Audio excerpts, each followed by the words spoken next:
to use my 3 minutes to say everything I want to say.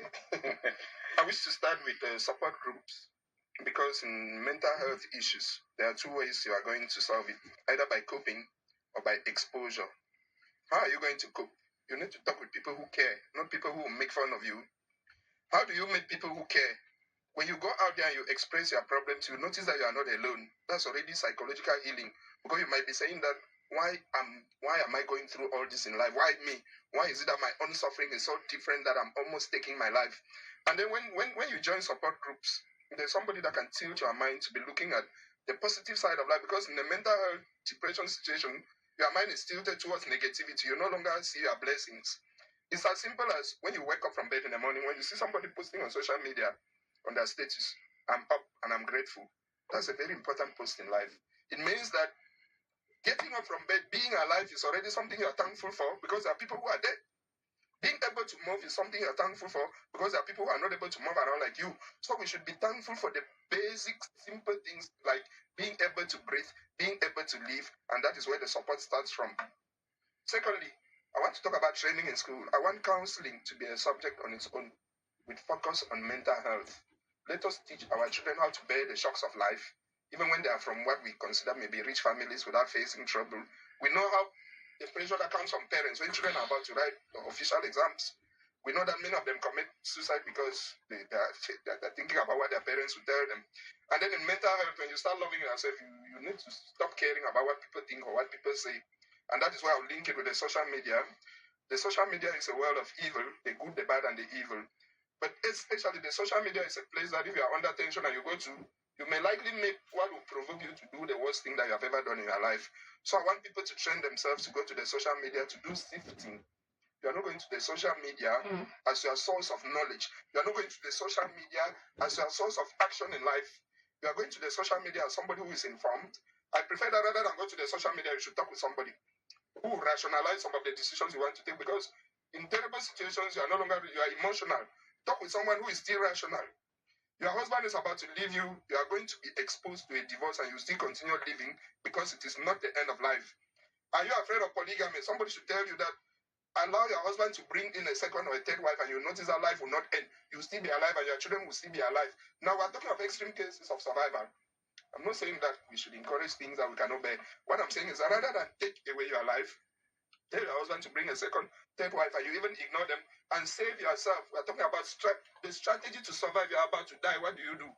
Next, I want to talk about normalizing seeing a psychologist or a psychiatrist. We know that psychologists work on the mind. Psychiatrists can prescribe drugs.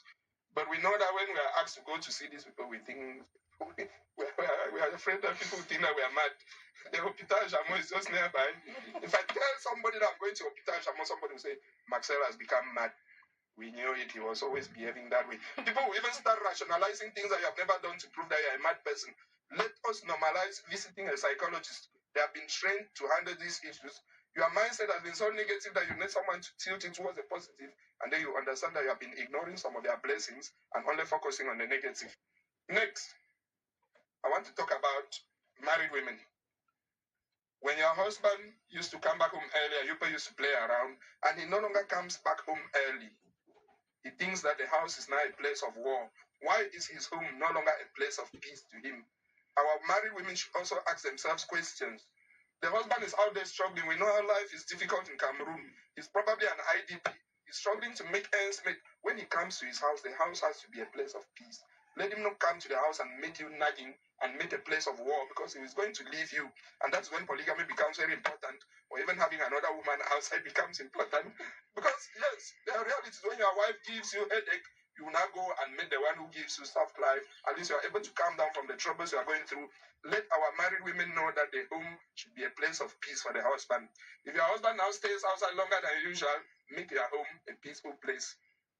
The last 2 points, Moki, I wish to talk about things that, the Westerners, they have adopted methods of surviving that we're not used to in Africa. I want to talk about meditation. I'm happy that we have a pastor here. We need to reconnect with spirituality. I've always wondered why Reverend Fathers and Reverend Pastors, the good ones, are so calm in the face of terrible situations that are so shocking.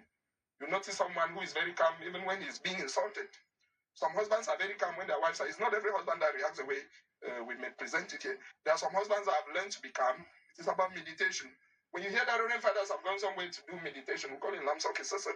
They are going to sit quiet in one place to concentrate on themselves, to reconnect their body with their minds. That helps you to become a calm person. I tried it. It doesn't work in Africa because I don't know it's because of poverty and the troubles that we go through. But the moment you actually succeed in it, you become a very calm person. I want to talk about deep breathing, things that some people use elsewhere and they work. You know, like when you want to go and take your blood pressure, somebody asks you to just be breathing in and out. You are able to be calm because you're about to rush and take a very bad decision that you will regret.